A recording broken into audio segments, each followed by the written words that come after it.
Good afternoon, good morning, good evening, depending on where you are.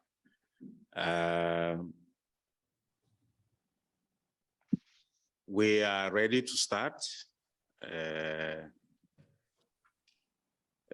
chair of the Human Capital Africa Board, President Banda, Honorable Dame Graça Machel, allow me to call you Mama Graça, as we do back home.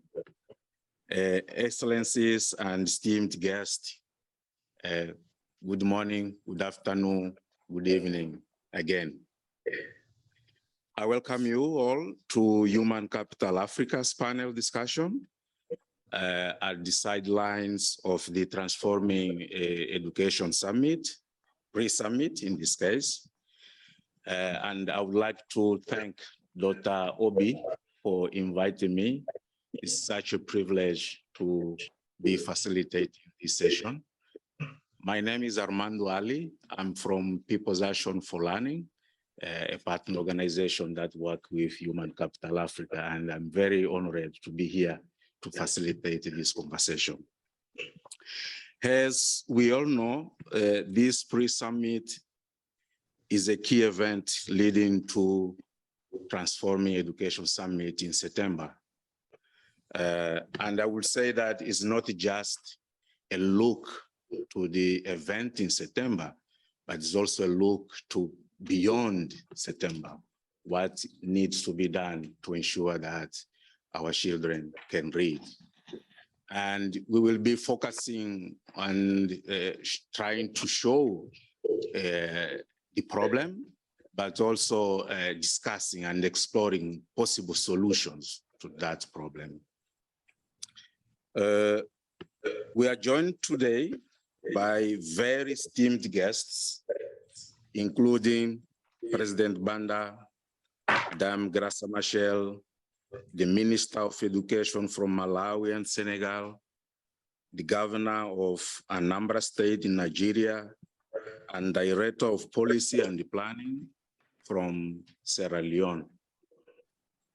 We look forward to learning from your vast experience and values. All of you carry very significant experience and passion to education that we believe will inspire our conversation today. Without further delay, I would like to invite Her Excellency, former President of Malawi, and one of the foremost champions of education, human rights, and women's rights, as well as the chair of the Advisory Board of Human Capital Africa, Joyce Banda, to grace us with her thoughts.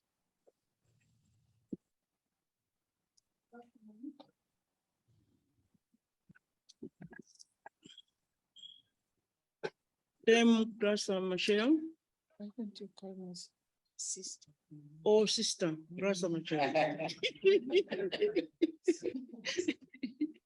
Dr. Obi Ezekiel, Cabinet Ministers for Malawi and Sierra Leone, Bill Gates Foundation, distinguished ladies and gentlemen. Thank you, Mr. Armando, for presiding over this meeting. Honorable, my sister, my distinguished sister, Graça Machel, Your Excellencies, on behalf of Human Capital Africa, I welcome you all to this meeting. I welcome you with pleasure, but also with great anxiety. Pleasure because some of the most esteemed leaders on global education are in Paris and in this room. And they are committed to combating the learning crisis plaguing the world. But anxiety too, because I have spent so much time in these kinds of meetings over the last few decades, where we talk and discuss and plan, but the lives of our children remain the same. They continue to struggle to read a basic sentence, to progress in school, to contribute productively in society and to our economies. Their futures continue to remain at risk. It gives me great anxiety, again, that even in this day and age, we still have to take the stage and call attention to the urgent need for action from all of us. I learned recently that over 100,000 children are born in sub-Saharan Africa every day. Shockingly, around 90% of them are unable to read a simple sentence by the time they get to age 10. How are we okay with this? It pains me to see that the land which produced towering female icons like Ya Asentawa, Miriam Makeba, Graça Machel, Winnie Mandela, Albertina Sisulu, is the only region in the world where, in some cases, girls learn even less than boys. How are we okay with this? While the rest of the world is progressing from one technological revolution to another, it is embarrassing that we have not been able to ensure basic reading and numeracy skills. How can we then expect to prosper as a region? How will our children compete in the modern world when they struggle to read and write? Have we fated our future generations to live a life of poverty and misery? These are all very difficult questions, but we must continue to ask them until our leaders decide to tackle this learning crisis head on. Now, it is often thought that the education problem in sub-Saharan Africa is a resource problem, but I believe that it is not. We are really saying that we have only enough resources to be able to successfully educate 1 out of every 10 children that are born in the country. No chance. We have the resources to tackle the crisis, but unfortunately, most of us seem to lack the intention and the will to do it. Months ago, with great appreciation of my dear sister and my friend, Dr. Obi Ezekiswe, I embarked on a journey to help change this. I agreed to be the chair of the advisory board of an organization founded by my sister Obi called the Human Capital Africa. And I know that she asked me to do this because she looked at what I have done in the field of education, especially for the girl child in Malawi. I joined Human Capital Africa because it potentially targets the fundamental cause of many of the challenges on our continent. And it does so by using data, evidence, targeted advocacy, and most importantly, by focusing on supporting governments to actually take action, and actions based on best practice and proven methodologies. And I'm proud of all that we have already achieved in such a short time. One such achievement is having my dear Minister of Education from Malawi to clearly and so vocally focus on targeting the FLN crisis in Malawi. As they say, change indeed starts at home. But it is not limited only to my home. We also have our ministers from Edo and Anambra State in Nigeria leading the way and showing how to prioritize FLN. We have our inspirational minister from Sierra Leone combating the same crisis, especially leveraging data and technology to do so. We have our minister from Senegal joining us, also embarking on the same journey, to resolve this in their homes. And perhaps that is what enough of us need to do. What all of us need to do, go back home and start this change at home as soon as possible. But there's a role to play for our friends outside our homes to help too. Some of our biggest development partners are in the room today. FCDO, World Bank, the Gates Foundation. It is encouraging to see that we have all come together to share a commitment to action. We are pleased to be on this journey together, but also hope we can keep each other accountable for action, not just commitments. And the Transforming Education Summit is another great place to start. We must leverage this forum to align everyone with this important mission. There is no point of funding the next big university or building more schools or training a workforce if the building blocks are not there. And if we can do that, commit to working together, focus on taking action, and promise to change things at home, I have no doubt that we can and we will ensure that every child in sub-Saharan Africa learns. And on that note of hope, I'm honored to invite our special guest, Madam Graça Machel, to speak, but perhaps to be more specific to my history with her. In 1995, President Nelson Mandela presided over an event in Johannesburg for women in business. And she was there. But prior to that, 1992, she had invited me to Mozambique.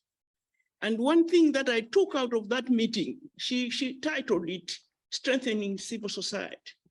But one thing that I came out of that meeting with was, she said to me, you're not a true leader if you don't reach out and touch the life of a young girl child. I've spent the following years. So from 1995 to now, I've sent to school 6,500 girls. So that is something that I cannot forget. Over to you, my sister. Thank you. Thank you. Honorable President Banda, my dear sister, after the formal acknowledgement as president,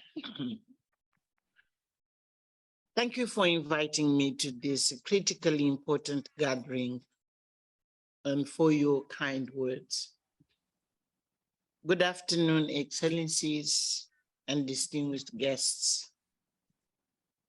I'd like to start by expressing my gratitude to my dear sister next to me, Obi, and her team at Human Capital Africa for convening us this afternoon to discuss the future of African youth and meaningfully address the learning crisis plaguing sub-Saharan Africa.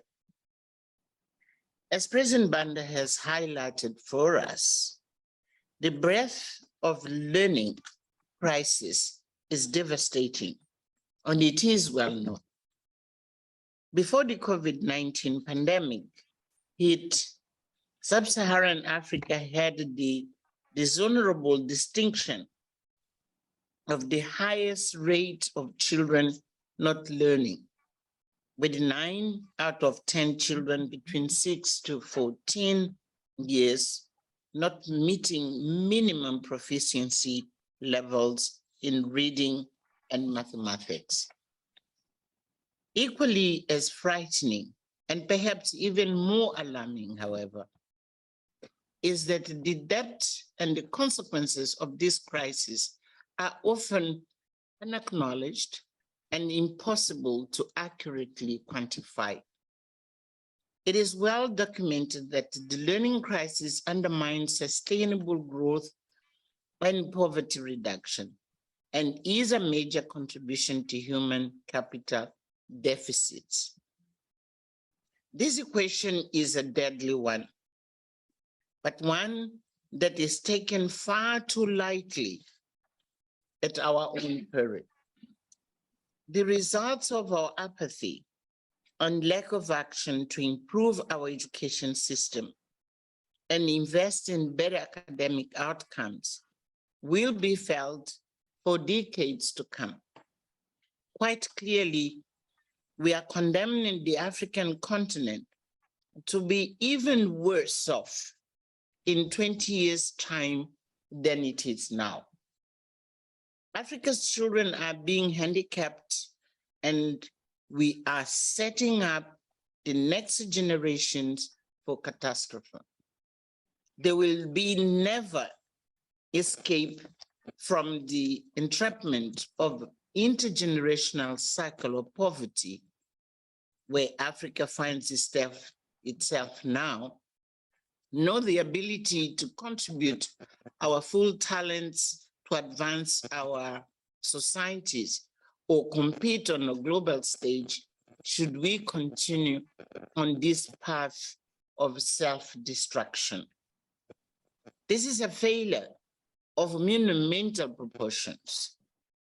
The millions of children who are intellectually stunted by a lack of adequate learning opportunities today are the very same people who are we are entrusting to lead our communities and our nations in future. Do we not see the shameful inevitability that we are going to be worse off than where we are now? How can we contemplate such a possibility? Why do we allow this morally intolerable and economically ruinous legacy to exist and persist? It is simply unacceptable. This disparity originates in a failure of our own imagination and our own apathy as the stewards of our young generations. This is especially relevant now, given the need to recover and accelerate learning as we struggle to rebuild from the most acute phases of COVID-19. And let me briefly stop and point out the hypocrisy we see to have normalized here. It is wealthy families and middle-income communities who have been largely spared from the detrimental clashes of learning poverty. Yet we have millions and millions of children in rural areas and in very urban settings who are relegated to substandard public schools. Why have we let this scandalous inequity become the norm? It is an imperative to rescue the public schools, and I will insist on this. We need to focus and rescue public schools and bring them to the center of education investments. Every public school should be of the same standard and quality as any private institution. Both our private and public schools must enable every African child, boy and girl, in urban and rural areas alike, to achieve mastery of key competencies in the foundational years to succeed in higher academic levels and power their careers and our economies. We must see each other as one. Our public school pupils ought to be able to enjoy the same standards and foundational education as those attending private schools. Girls must achieve graduation parity with their male counterparts and must benefit from the same nurturing to academic success than boys enjoy. Whether a child calls a village or a township home, they must receive the same quality academic building blocks on which to stand tall and thrive as those in our leafy suburbs and bustling cities. Clearly, we have a crisis of unprecedented magnitude and need to urgently move into crisis resolution mode. I'm so glad to see organizations such as Human Capital Africa leading the charge on this regard. The experts tell us that achieving at least minimum proficiency levels of foundational learning as defined by the Global Proficiency Framework and measured by SDG 4 is an attainable goal, even in our low resources context and in conflict and crisis affected contexts. This is why I'm so glad we are convening at UNESCO this week. I'm sure everyone gathered here will agree that to reach this goal, much better coordination and commitment are needed at the global, regional, and national levels. Existing mechanisms, education ministers, academics, and education-focused organizations need to dedicate significant brain trust, resourcing, and coordinated planning dedicated to foundational learning. I'm glad that some of our ministers already are on that path. I appeal to us all, national governments, research institutions, development partners, private sector, civil society, and caregivers. We are all bound together and must work hand in hand, for we all are equally tasked with ensuring children receive the foundational education they need and deserve to be well-equipped leaders of tomorrow. No one can escape this mantle of collective responsibility. Achieving desired learning levels will require new approaches to education sector development, along with the strong commitment, investment, focus, and coordination. I'm pleased to see UNESCO alongside Human Capital Africa and other stakeholders like the Gates taking this mission seriously and building an ecosystem of partners to advance foundational learning over this transforming education pre-summit.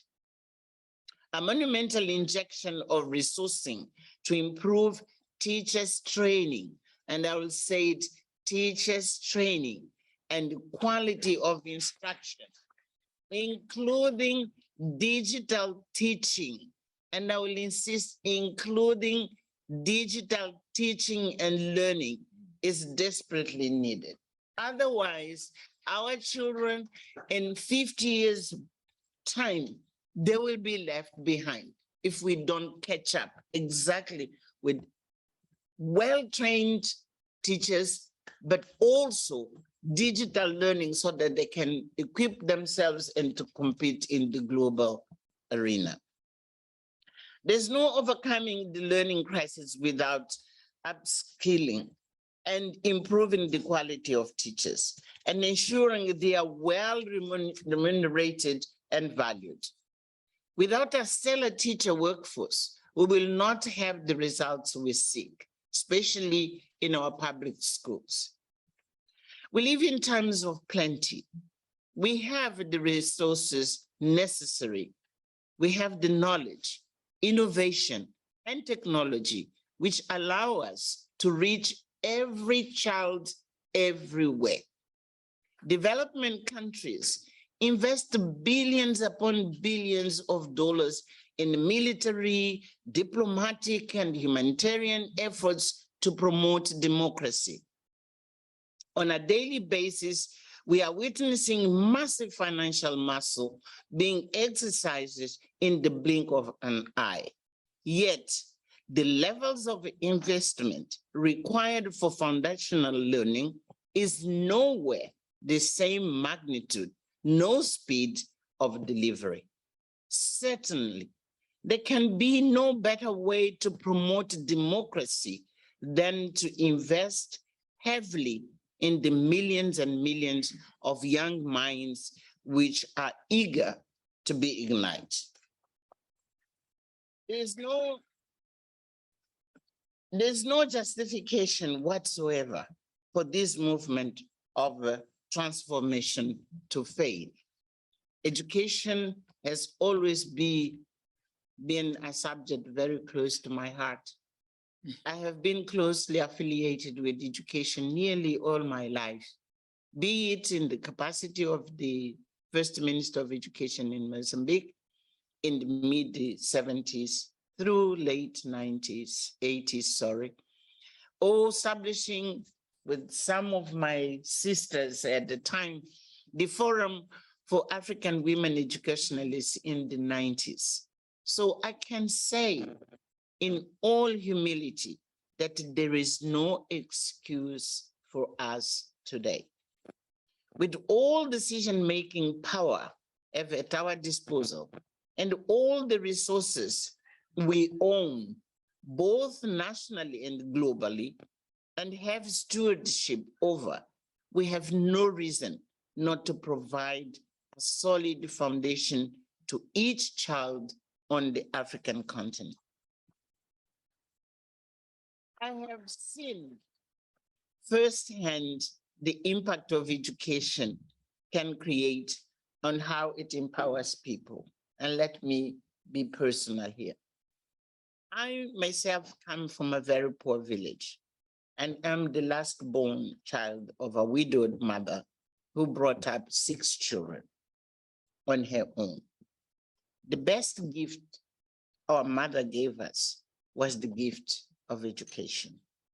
I could have been condemned to a life of illiteracy and poverty, but I'm proved that a quality education can lift every child regardless of the circumstances of their birth.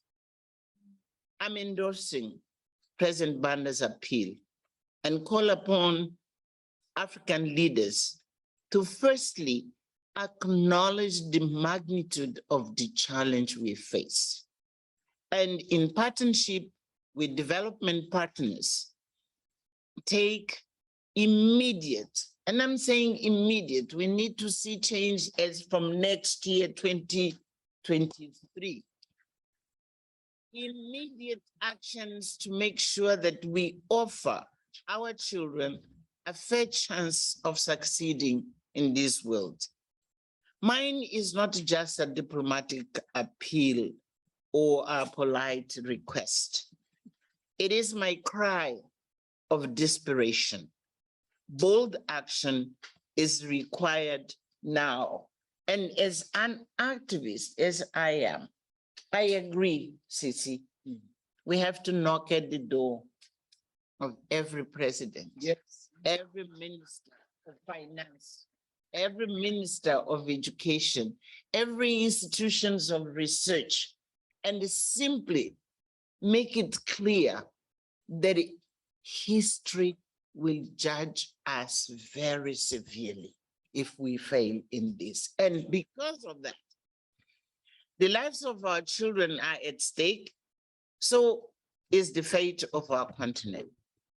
I assure you that once we commit ourselves to this cause, there is nothing, absolutely nothing, which can stop us from succeeding. History will judge us harshly if we do not resolve this crisis. It will become the crime of our generation. I'm insisting, it will become the crime of our generation towards next generations. So failure is not an option. Thank you.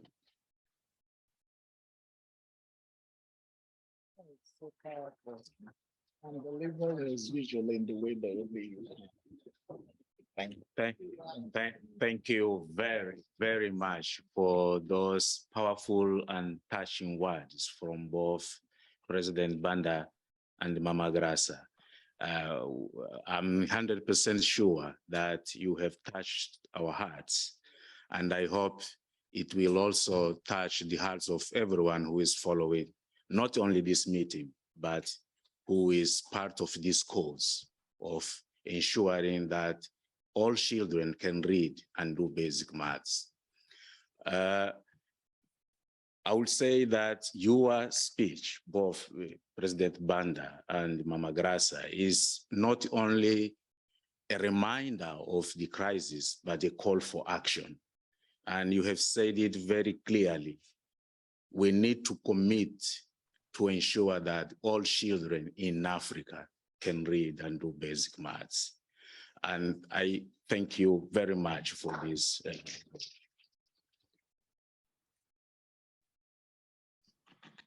We are discussing this issue of learning throughout the day. We heard some hours ago someone who is in this room saying, this is not just a crisis.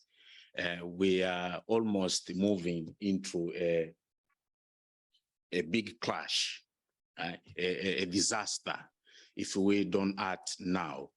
And now we have also felt this call for sisterhood. Our keynote speakers calling themselves, all the partners, my sister here, my sister there. So maybe we need to use this sisterhood and brotherhood spirit and make real commitments to action. So with that note, I would like to invite some of our guests to join us in the panel to continue the conversation. I would like to invite first the Honorable Minister of Education of Malawi. I hope she's here. Thank you. I would like also to invite the Governor of Anambra State. If I'm right, I was told he was joining us online. Thank you. Yes, yes, is there? We have also the Director of Policy and Planning from Sierra Leone present. Thank you for your presence. And for this conversation, we also have our participants who will also open space for that. But let's start with this one, starting from Nigeria with Professor Charles Saludu, the governor of Anambra. We know that you have put in your manifesto that your commitment is to prioritize primary education. So how did you become aware of this challenge? And why did you decide to commit to foundational literacy and numeracy in your manifesto? Well, thank you very much. Thank you, Your Excellency, President Banda, Mama Gracia, my sister, Dr. Obi, and let me say, ladies and gentlemen there. Well, as I look at the people seated there, I can see it's all, almost all female table there. I think, so when we are talking about the girl child, I think for those of us, the men in Africa, I think we are now the ones marginalized here on that table, but I think it's all good. Thank you very much. And thank you, Obi, my sister, and all the Human Capital Africa for convening this. And let me, while responding to this, and after listening to the two previous speeches, I was actually struck. And let me just put two quick footnotes and I answer your question directly. My two quick footnotes, and that will relate to my response, is about when we aggregate all of Africa and talk about them, it can become too humongous and too daunting that people wring off their hands and say, well, it's nothing to be done. So I want us to avoid a single story, Africa, in terms of these aggregates, and a lot more. I would love to hear, and I'm sure many policymakers will also like to hear some case studies of some shining lights, because even in the midst of the gloom and doom, there might be some spots of light. And here I think more on the way Mother Teresa, when she said, even if you can't change 1 million, you can't change the world. Start with one person at a time. And if we can mainstream quite a bit of some shining lights, some spots, I hear what is going on in Malawi as boxes of case study, maybe Rwanda, maybe some other places. Even when you come within countries, subnationals could also be quite hugely different. If you come to Nigeria, for example, when you put the aggregates, they look quite daunting.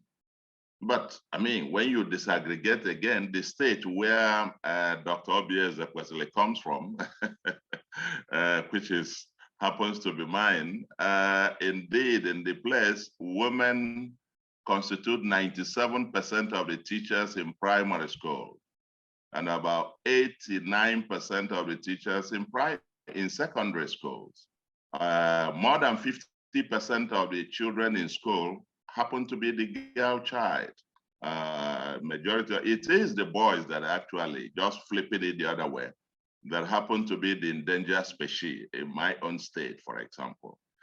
So that's what I talk about, avoiding a single story in the narrative, in the diagnosis of the problem, because that then takes us to solution.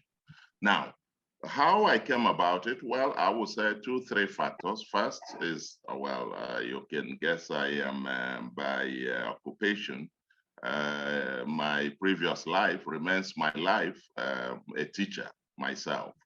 So being a teacher, that's what you deal with. At the university where you teach people is garbage in, garbage out. Those with poor foundations are cascaded up there.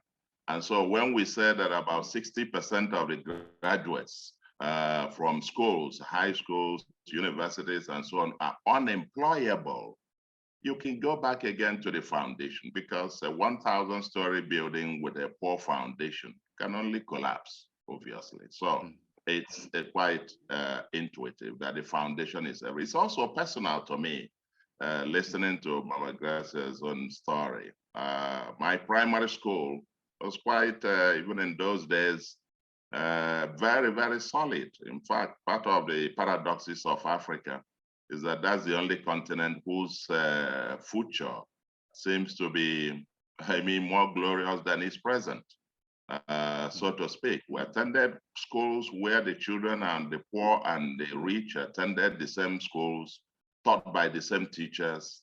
And if the children of the poor were, hardworking and brilliant, they had a chance of doing better than the children of the rich. Today, we're having dynasties of poverty where the children of the poor, because they are in poor schools, poor teaching, no teachers, and so on, then end up, in all likelihood, to end up poor, because they receive poor education, poor learning, and poor outcomes, and the end is a vicious cycle continues, and poverty becomes a dynasty. So what am I saying is that in the circumstance for me, it's also personal, because that what I went through, and I learned, my sister there, Obe, has taught me many things, and one of them is to adopt a school. When she was a Minister of Education, she came with this model of adopting a school program, and since that day, the idea never left me. And I adopted the primary school, and I've seen the outcomes of what these kids have gone on to become, and even some in the universities, and what with the foundation that they have, going into winning prizes elsewhere, and then secondary school. So there is something personal to me about it. And of course, in terms of our manifesto, Obi chaired my transition program. You can't get around Obi and not talk and dream and human capital every second of the day. So for me, it's total. But if you then get in terms of what we're, getting to do about it, in fact, we'll soon, I took over I was sworn in about 3 months ago, and we're inaugurating. I'm sorry, Governor, to short you cut. Can you briefly, in 2 minutes, just conclude your idea? Okay. Okay. Really pressed. So, we are really pressed. Okay. Here. Let me conclude then. The conclusion for me is that philosophers, they say, have interpreted the world. The problem is to change it. And I say that case studies, mainstreaming the shining lights will become very important. That's one. Two, for me and for us, we're taking concrete steps. We're inaugurating an education council.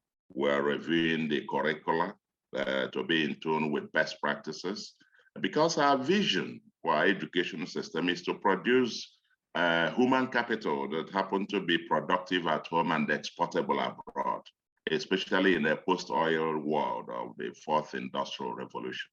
We want to have our children have solid foundation for that. Quality of teachers, for example, we're now going through the process of recruiting a few thousands of teachers. You can't have schools without teachers and you hope for them to have laying out count. And then regulatory and supervisory mechanisms to make sure of the quality of teaching, the quality of teachers and the quality of teaching. And all year round learning for the teachers themselves is what we are going through now. The infrastructure in the schools, including technology, the partnerships, of course, spending, finance is at the heart of it. It's not just that we need to spend more, we need to spend more and we need to spend better. We need to spend more and we need to spend better. In terms of value for money, what does it cost to train a child efficiently? And how much do we have? And how can we deploy it better? How can we have community partnerships, civil society, the donor agencies, and have parents take ownership of the education system of their children themselves? It all starts at home, because when some parents don't even believe that the girl child needs proper education, what are you going to do? When some parents believe children should be in school for a few hours and you take them out to trade, what do they do? So I think my summary, okay, I can shut up here. Thank you very much. Thank you. Thank you. Thank you.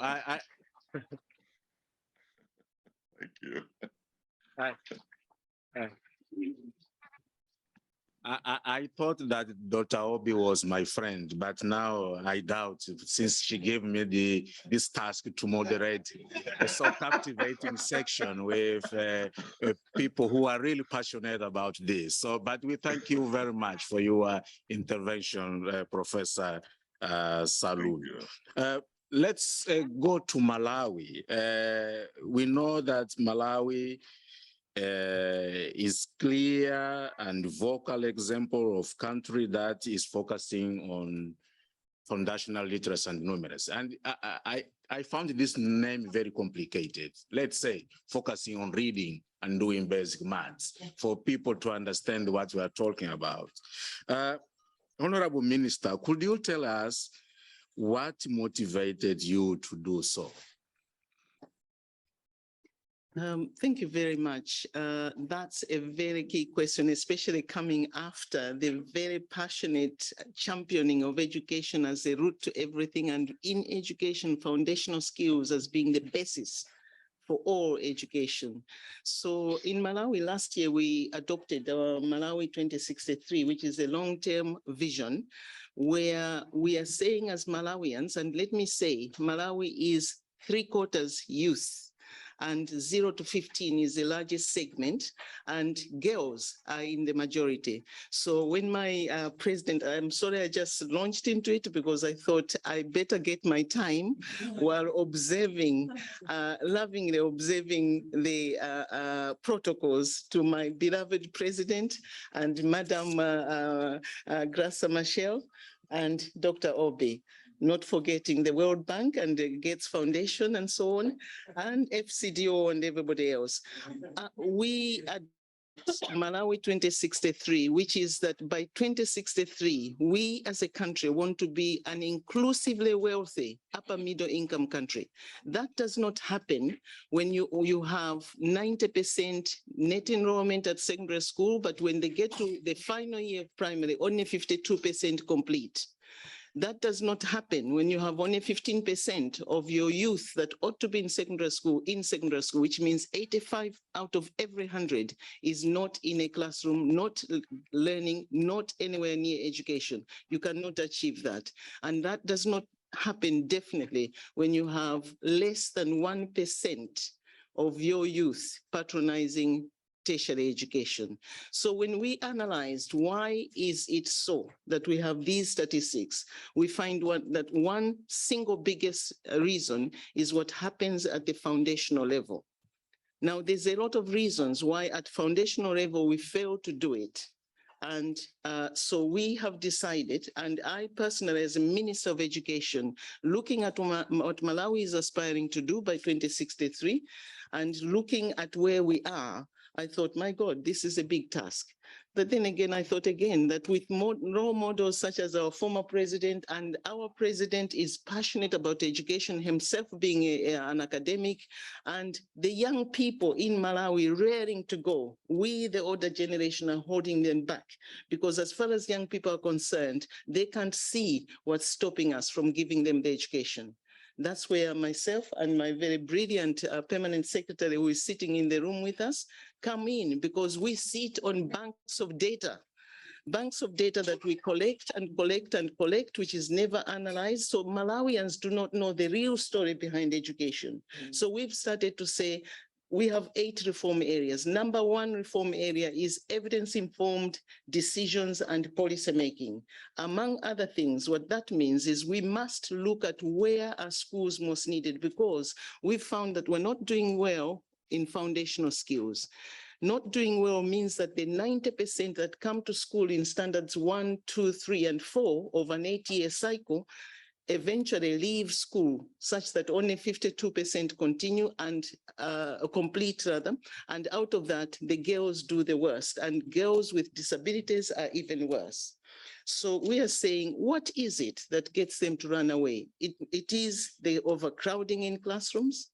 When you have a teacher who is teaching a classroom of 115 all the way up to 200 kids in a classroom that should contain only 60 maximum, but with COVID only 40, how does that teacher teach at the right level?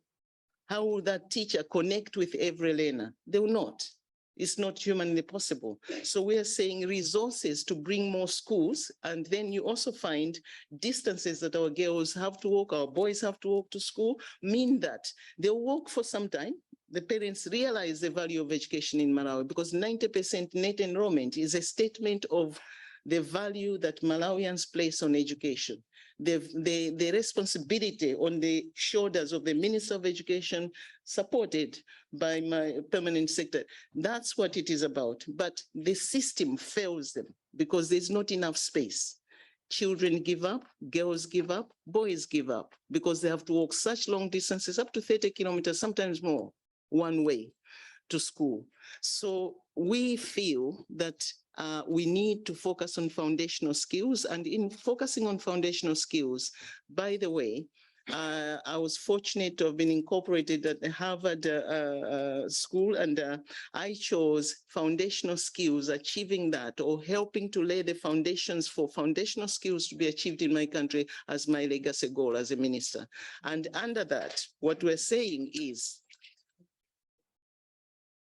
what we're saying with that is, number one, we need to look at what do we do in classes 1 to 4 that makes the kids begin to drop off. So one thing we realize is that we do not put our best teachers to these classes, and yet this is the foundation building. So how come we don't focus on that? So we will be focusing on that. Number two, we want to look again at our training and development of teachers and how we manage them. The whole issue of management of teachers is significant in my country because the biggest number of our children are in rural areas, more than 70% in rural areas, only a small amount in urban and then peri-urban. But when you see the selection list to go to university or secondary schools, it is the children of us, the rich people in urban areas, that are going to the university. 10% only come from the rural areas, and yet that's where our children are. What went wrong? Because we are building the most unequal society, and we are leaving our children the legacy of war in future. They will not know we made it in the education ministry. So we're saying enough of that. That's why we're saying evidence-informed policies, so that when we look at the resources, it should not be because Minister of Education comes from this village, let's put a school there, when no school is needed there. We must use evidence to govern what we do. We must use evidence to see where resources are slipping through corruption. We must look at that as we're using evidence. How much money did we get? How much did we actually use? Connecting, and what did we achieve? Nobody walks into a supermarket with a bag of money, pours it on the floor, walks out. That way, you'd have many of us being arrested by the men in white coats here. It is what it is.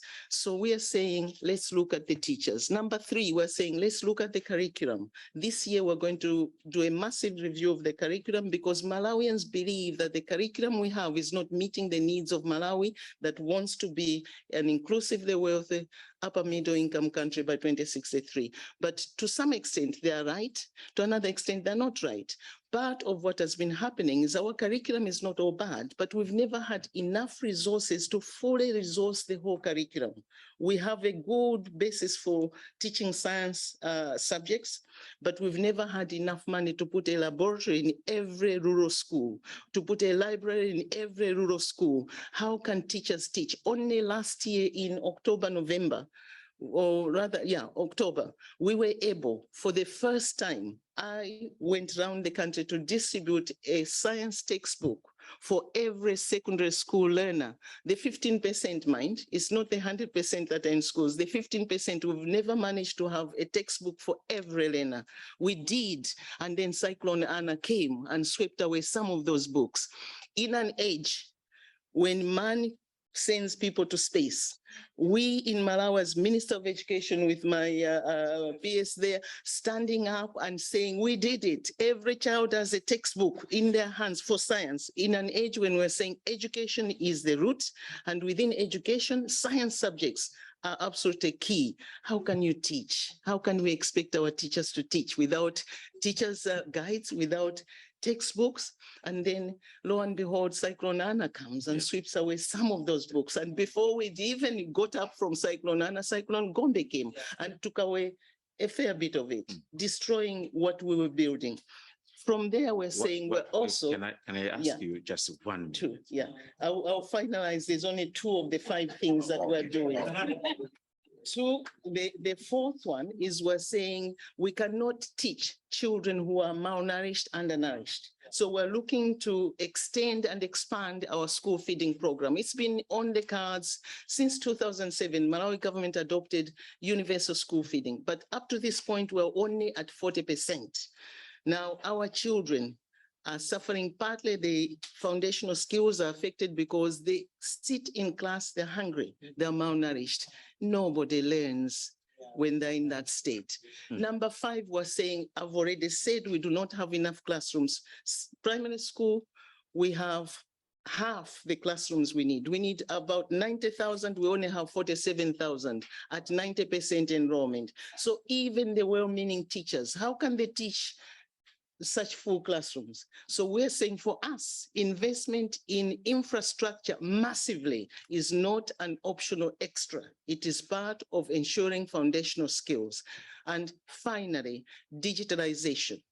We believe that there's no way we are going to achieve reaching all our children, those rural poor, the girls, the children with disabilities. We're not going to reach all of them through building, because there's not enough money, but a combined face-to-face and digitalized education platform will get us there. So we are now working, and the World Bank will be assisting us. We had interesting meetings to develop a strategy that's a blended learning and cost it, and then take that round and say it is possible and it will happen, because we know. And I fully agree with Madam Graça Machel and my president that it is not about the absolute availability of resources, but it is about the values that we as the human race have adopted. The values that say it is okay to pay billions of dollars in debt servicing, and when you have no money to educate your children. And no, Africa will not be left behind, because Africa is the youngest continent today, and it continues to be so. In years to come, all other continents will be looking to Africa, because that's where the human capital is going to be, which is why the partnership between governments such as Malawi and Human Capital Africa is strong, because we know that we have the demographic dividend only if we can do education right, and we plan to do it right with the support of the partners. Yeah.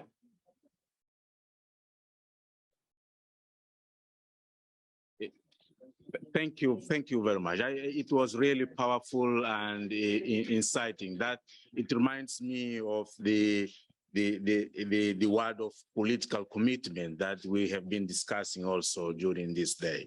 From Malawi, we are going to Sierra Leone, and Sierra Leone is also challenging the issue of basic reading and the numeracy.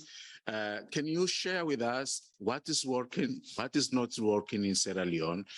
This is also a space to develop knowledge sharing space of solutions. So please, now I will ask you 3 minutes. I'm sorry. Thank you very much. I will not speak like the politicians. Yeah. Sorry. Because they speak with passion, you know. First of all, I have to give you a brief background of Sierra Leone. Sierra Leone used to be the Athens of Africa. People from Malawi, people from Namibia, they were all going to Sierra Leone to have their degrees. You know, after some time it broke down, and we resorted into civil war. And the civil war actually emanated as a result of poverty, you know, bad governance. So a lot of young children didn't have access to education. So they resorted to taking arms and ammunition. 11 years of civil war, we came back. Children that were born during those civil wars were also overgrown now. They are 10, 11, above the age of entering primary education. So what the government resorted to alternative form of education. And after that, we are still battling, you know, to grapple with the past of the war. So government saw it fit that they need to build the foundational learning of the children, because the literacy rate is high in Sierra Leone. You know, you cannot use an educated person to go and take arms to go into the bush and fight. But because the boys were not educated, so they manipulated them, and that's resulted to that kind of brutal civil war.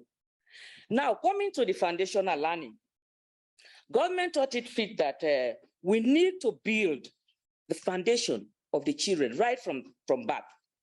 And we cannot only build the foundation of the child without also having link to the nutrition of the mother. So when the child is born, that child needs to be well fed, as Madam Minister has rightly said. So you need to build on nutrition so that that child can grow healthy and be able to go and learn. Now, Sierra Leone, I don't want to go much into data, but if you look from 2010, the year 2010, the gross enrollment rate for pre-primary education, that's kindergarten, was 10%. Up to now, we are around 22%. So we are even below the sub-Saharan African average. So government thought it fit to put emphasis on foundational skills for the children. That is why in our sector plan that we have developed, we have made emphasis on one of our objectives has to do with the strengthening of the instructional core, wherein we talk about the curriculum, we talk about teaching and learning materials, we talk about even revising the syllabus. For 10, 15 years, there was no syllabus. Sierra Leone, we are operating on examination syllabuses, no curriculum to guide teaching at whatever level you can think of. So, but now we have developed our new curriculum because that is our emphasis. That is where the foundation starts. We're building the National Learning Assessment Unit, so that you measure, in between, whether learning is actually taking place. Because what we used to do, we have to wait until the child completes maybe a circle, say a primary circle, before you know that he or she actually is doing well, because there was no assessment. So we have also made emphasis on establishing National Learning Assessment Unit so that we assess our children. We also find out that there were a lot of inefficiencies in the school, because children go to school, they drop out, they repeat, and this year of schooling is so high, and it costs government a lot of money. And even if parents are paying for those children, it will cost them, because the longer they stay in schools, the more spaces they occupy, so government instituted the free quality education, free tuition to pay for children from preschool to senior secondary level. Okay, then after that, we also, as Madam has said, we have taken note of our lapses. We have invested in data. We have digitized our annual school census, where we collect our administrative data from schools. And that data actually is informing us as to where we need schools, especially pre-primary education. Because pre-primary education used to be an urbanized thing. It's only the urban people that have access to pre-primary education, that is for education from year 3 to year 5. So now what government has done is to establish additional classroom in each public school that doesn't have this pre-primary school, so that the children of those communities will be there until they go to primary level. So these are some of the things government is doing. And also the catchment area policy. We've developed a catchment area policy, which is informed by data anyway. So because we have the geo map of all our schools, so we know where schools, we need schools, the level of schools, whether it's a preschool, whether it's a senior secondary school. So we are informed by data, because without data, definitely it will be just like Madam was saying, it will be at the whims and caprices of the ministers that, I want my village to have school, but this is not the case. So these are some of the things we are trying to do to build on that kind of progress, and of course, the overarching goal of our new sector plan is actually improving learning outcomes, and we are focusing on classes 1, 2, 3, and 4. Thank you very much.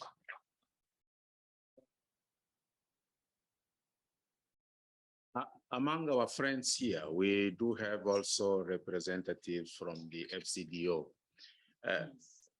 I know that they are one of the supporters of this movement. We know that you are about to leave.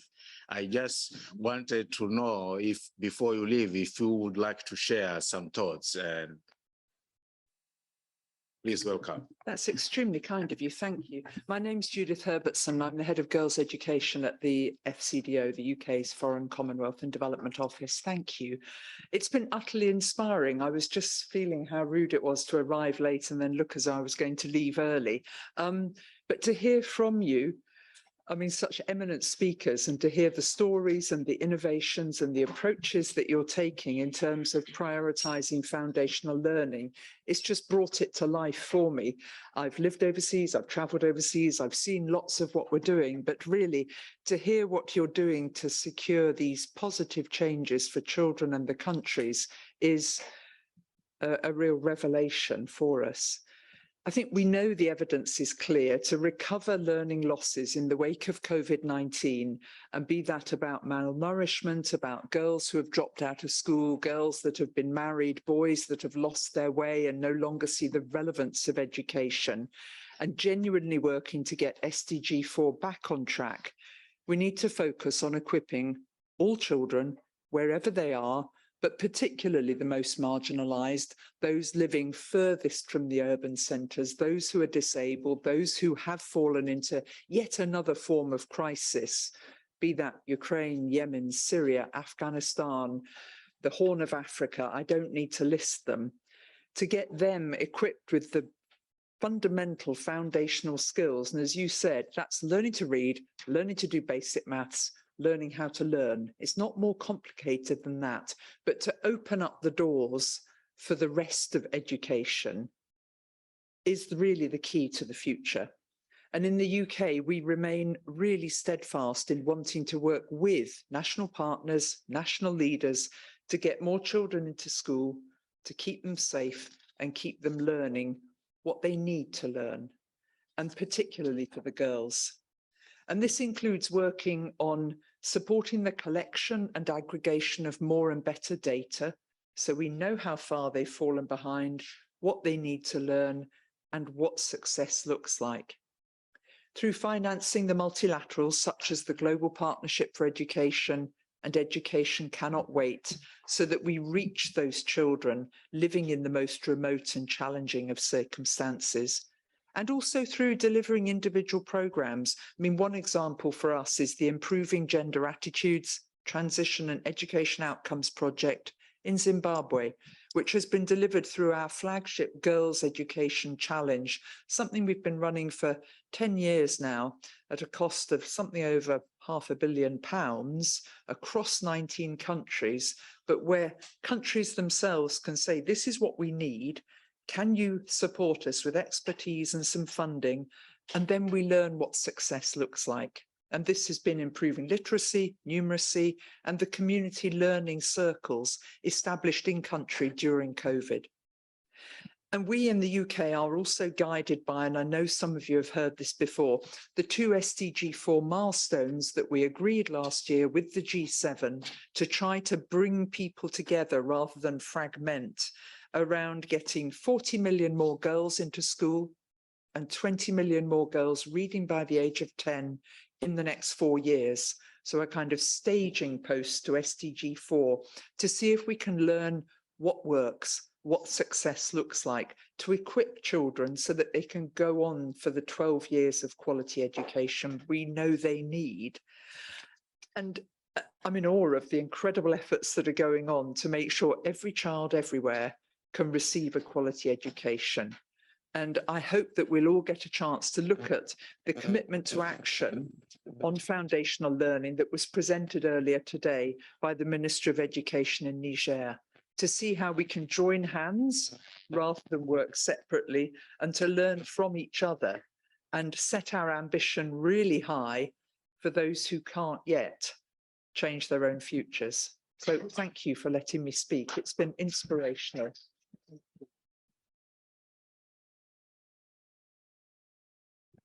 Thank you very much, Judith. And I really appreciate the way you have also contributed to this consensus.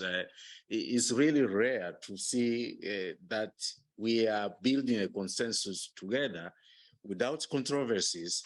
We can think different paces to be done, different ways of doing, but the focus on reading and the basic maths for children, I think it's coming as the essential way to go if we are to solve this crisis.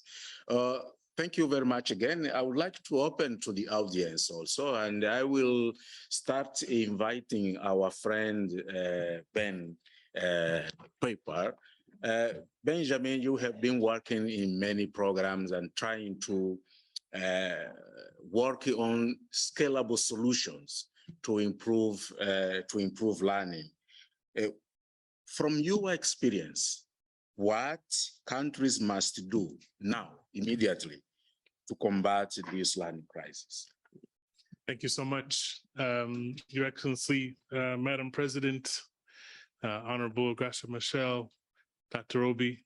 You also get an excellency, and Honorable Minister. It's really a pleasure to be here. I was thinking about what to say after the powerhouse speakers have already spoken, and I'm going to say very little because I'm really in awe of the passion and direction around the importance of responding to this learning crisis.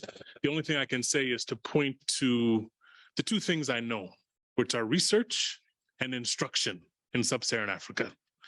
What does research say? I'm going to put my notes away, in fact, because it really, I'm humbled to be here in this conversation. But the two things I know about, and take the cover this up, please. The two things I know are about research and about instruction in sub-Saharan Africa. What does it look like in classrooms? And I think there's some recent evidence of a study that I led before I joined the foundation called Learning at Scale.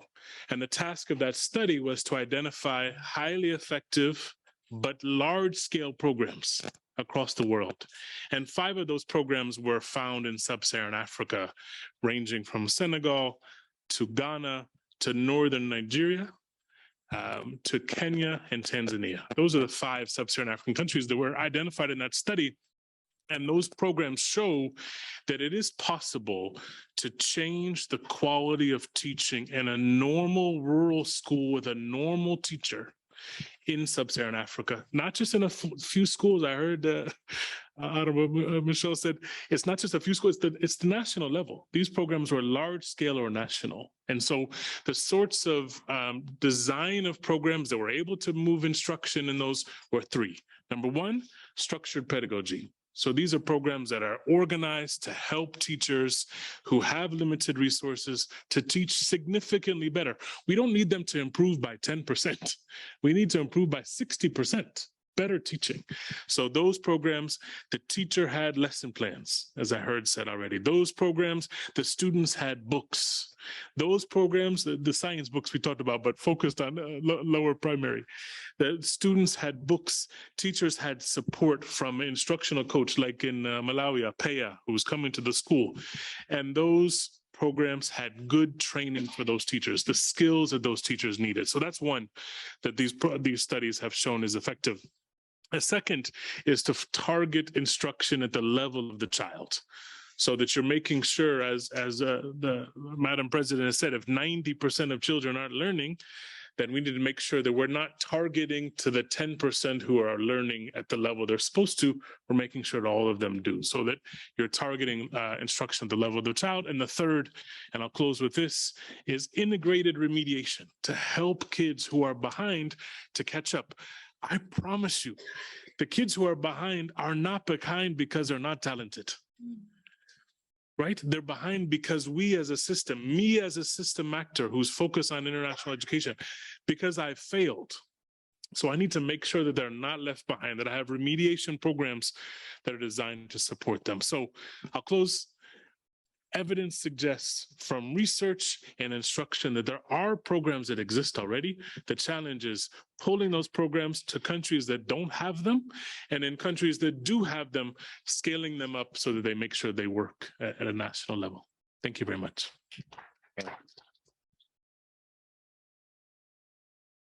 Thank you. Now that the chances for men has opened, let me invite one more at least. One more, they are now endangered species. Let me invite Yami Savindra. I think we all know Yami for his long participation in this discussion and the leading lots of conversations on this.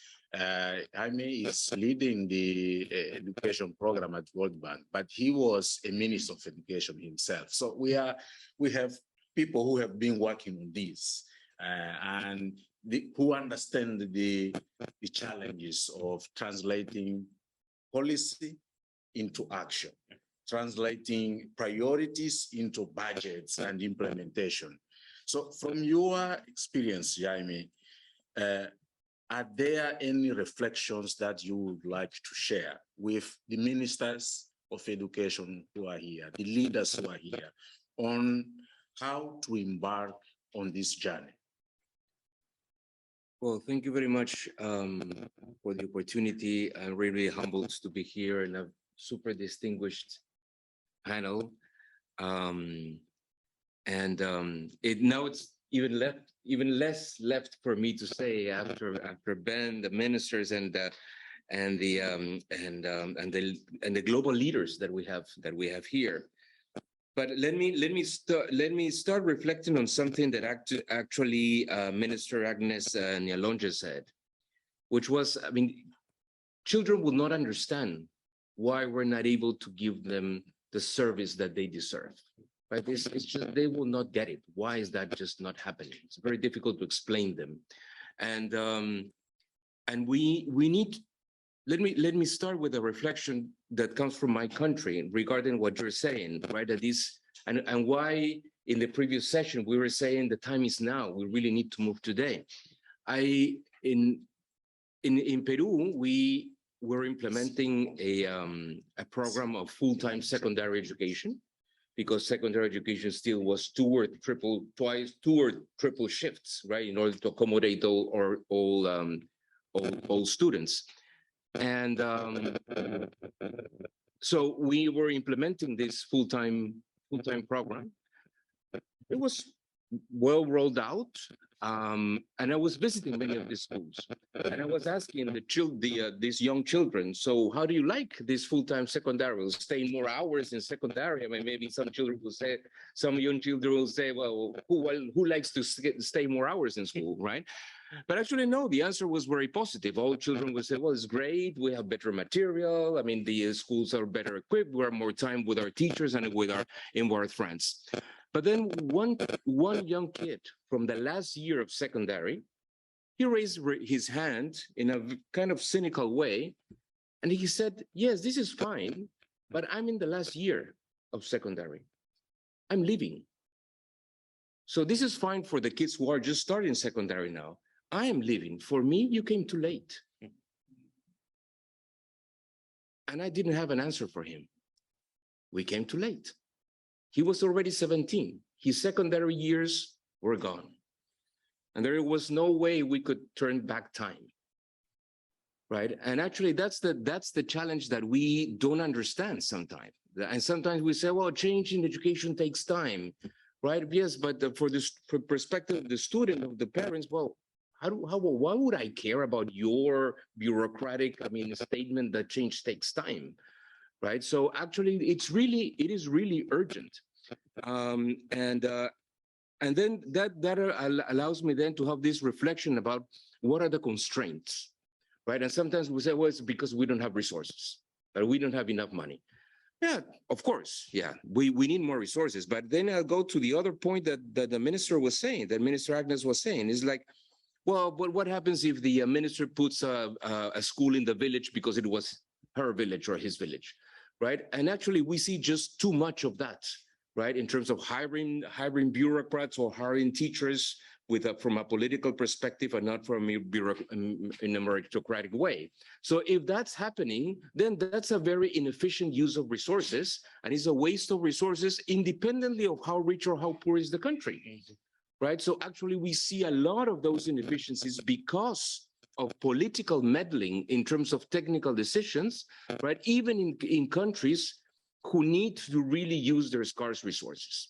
So when we say that we need to have political commitment, it's not only the recognition of the problem, but actually finding the solutions that are useful for kids and not taking into account any vested interest that is not the vested interest of the children and the youth. Right? That is the key issue. So unfortunately, and it applies to many parts of the education world. Education, and you being a minister now, I was a minister.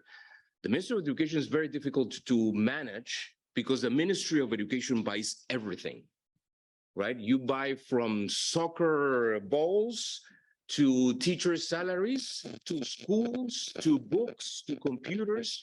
You buy a lot of things, right? And in many countries, you can be 15% or 20% of the budget, of the overall budget. So you're a macro player.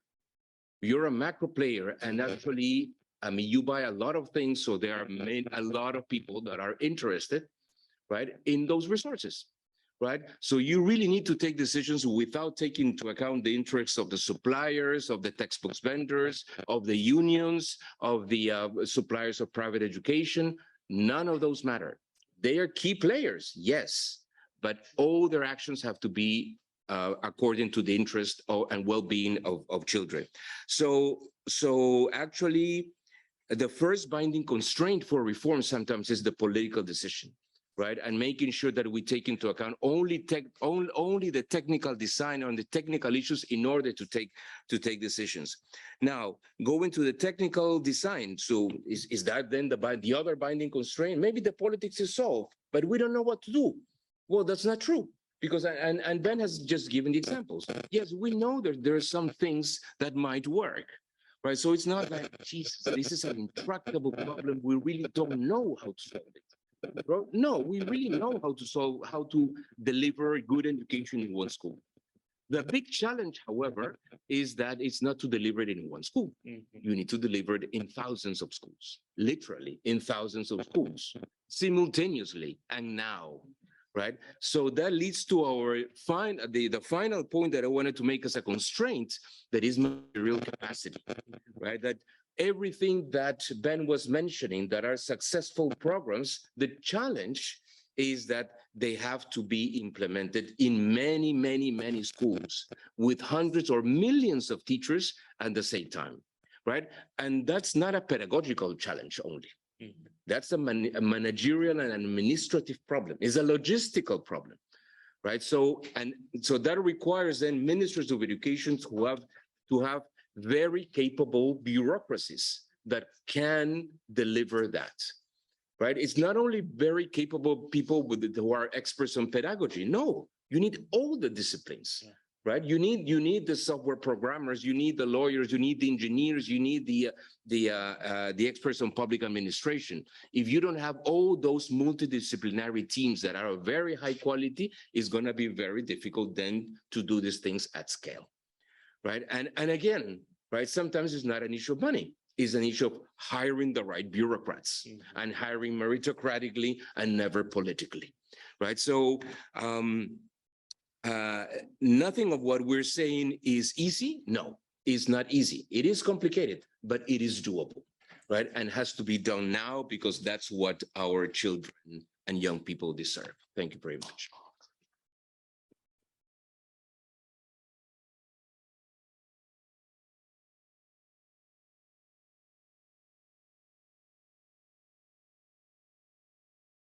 Sorry. If I'm allowed to add, it needs political decision, but sometimes it needs also courage and capacity. We are never ready to start before we start it. So it needs to start somewhere.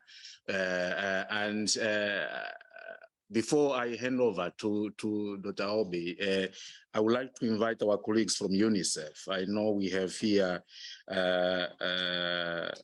Kenneth Russell, and one key factor of all this discussion is data and assessment, to know where children are and to build the knowledge from there. Can you very briefly, in 1-2 minutes, can you please share on your view and your perspective the importance of data and assessment in education programs, but based on your work in many countries? We know that UNICEF is one of the partners across many African countries on education. What's the role and the place for data on assessment? Thank you, Chair. I'm hoping you'll give me a few additional seconds if I greet by saying Excellencies, sisters, Excellencies, brethren. I'm hoping that gets me some extra points. I'll try to, I'll be brief. It's at the core, really. If you don't know what you're trying to achieve, if you don't know where you are in the journey, you really don't know where you're going. And I'm traumatized even to this day. I was in grade 1, I had friends, Simon, Oliver, I still remember their names. At the end of the year, they disappeared. And the report to their parents was, they're not learning. And we know that in many systems today, the 70% which we talked about earlier, a lot of them will disappear because a teacher will say they're not learning. And that's at the end of the year or the end of primary or the end of secondary. Too late for them with the interventions, but also for the kind of assessment which we are emphasizing. All assessments matter.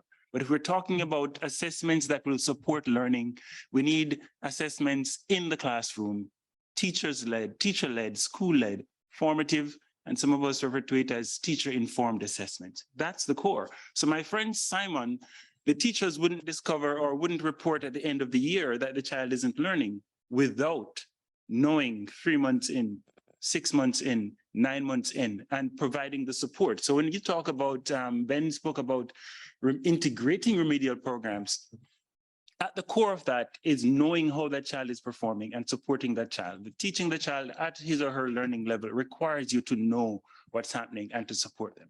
Now, I think part of the challenge that we have at the moment is also to be bold about that, because, you know, I can bet you every one of your countries has a pilot, has a little project going on, serving the 10 schools which Jaime spoke about. And I'm challenging us to end the pilots, to end the little projects, and tell UNICEF when they come and it's 15 schools to say, can you go back and talk to the others and make that 150 or 1,500? And then we can have a conversation. Because otherwise we're going to be back here in 5 years, in 10 years, in 15 years. But as the governor said, we're building these multi-storied industries and economies on foundations which are really weak, and they will collapse. And we're seeing it. COVID hits and suddenly economies shake and some of them even crumble. And I think it starts with what we have now. I must make the point that if we have systems, you know, the sad thing about what's going on, and like my sister, we're not on the political side. So I will say frankly, there is a mismatch between the level of trust that parents have in schools and the ability, I guess, or the extent to which schools and school systems have repaid that trust. We've failed them. They send their children for 6 years, for 10 years, and we send them back home and say they can't read, or they're 10 years and they're reading at a grade 6 level. We have failed them. And so, and it's not just once. It's not COVID, but you know what? Let's blame COVID. Let's say it's because of COVID.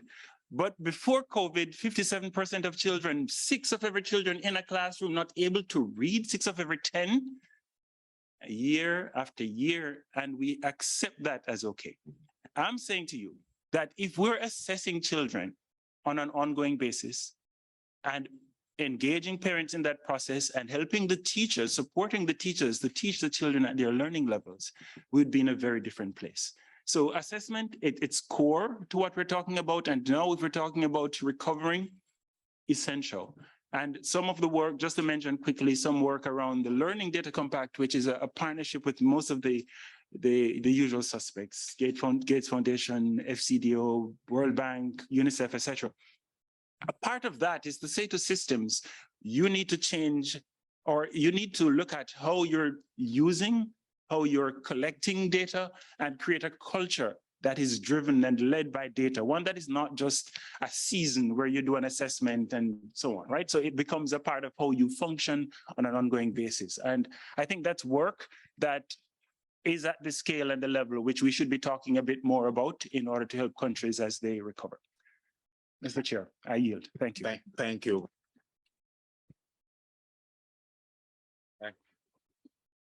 If I knew that you were going to talk about the usual suspects, I will give you 1 more minute. Because it's also important to translate this discussion out of that cycle of the usual suspects and do it as practical as possible to touch the lives of those who are there behind. And this challenge, I am sure our guest is aware of that. So now with this very hot discussion and conversation, please allow me to invite finally our dear President of Human Capital Africa, Dr. Obi. Many of you already know Dr. Obi, but for the interest of those who do not know who she is, Dr. Obi is our champion. You have seen it. She's our champion in education, fighting for human rights and education for many years. She led the campaign of bringing our girls back in Nigeria. She was the vice president of the World Bank, and she came with this brilliant idea of creating Human Capital Africa to congregate other stakeholders with interest on education. Education that matters, education that will not fail our children, as Kenneth said. Dr. Obi, please. Well, thank you so much, Amanda. Thank you for moderating this. Sorry, I gave you a tough job. But even more important is to assure you that I want us to leave here on time, because I know that so many of you have other engagements to run off to. But I must start by thanking my two beloved sisters, especially. You know, it was tough to get on your schedule, this coming to Paris within a 48-hour kind of timeline. But here you are. And that's because I know that on our continent, there are just certain people who get the issue around this education thing, and especially as it concerns our children.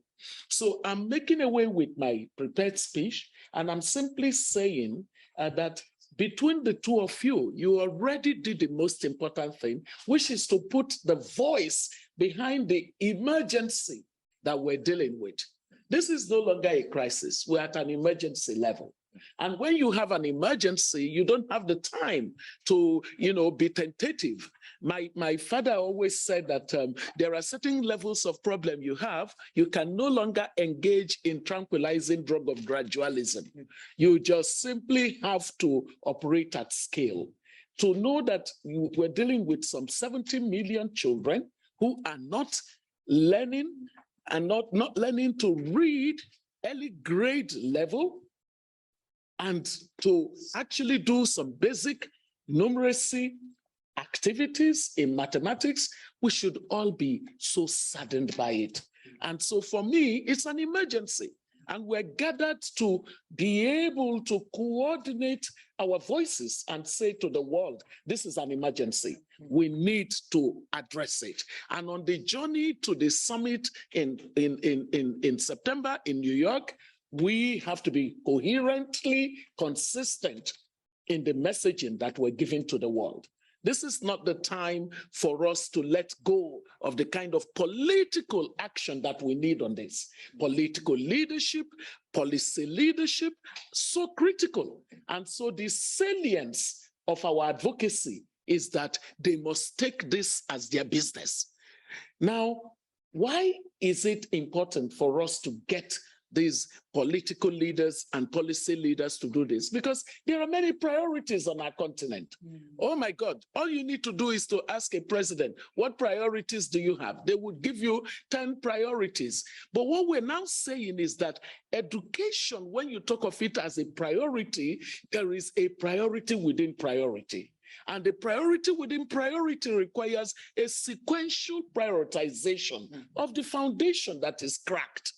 A cracked foundation would not give us any sensible outcomes at other levels of activities. So that's number one. You've done that very well for us. The second part of it is, okay, we now see a minister, we see a president, we see a governor interested in sequentially prioritizing foundational literacy and numeracy. Then what next? What next is what Ben had just said. It is that we know things that have worked at scale. We have evidence of interventions that can deliver these results. So we're saying, assuming we declared an emergency on this problem over the next decade, we can actually correct the foundation so that subsequently, when children are coming into the school system, they're not going to be caught in a school system where we don't have in-school methods for assessing whether they are indeed learning at the level that they should learn, whether it's their reading capabilities and their ability to do numeracy. We would be able to have that. So I believe that evidence is suitably available. And we are now saying, adopt the evidences that we have been able to find. More research will continue, but at least the ones we already have, let's adopt them, let's absorb them. Our business is to make sure that people are not leaving the solutions and just fishing around for all kinds of things that show that there is a prioritization to education. That is the period when we just say education. It should be over.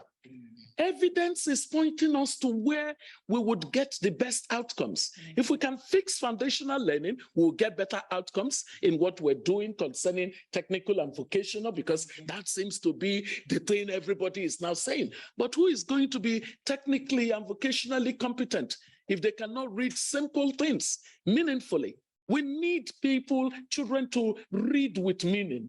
We need them to do that. And now we're seeing that structured pedagogy, making sure that the teachers are coached within classroom so that instructional processes happen at the level of learning that a child is at, helps us to achieve. Well, I don't see any long stories that we have to tell about this. We must move in the direction of the solutions we're seeing.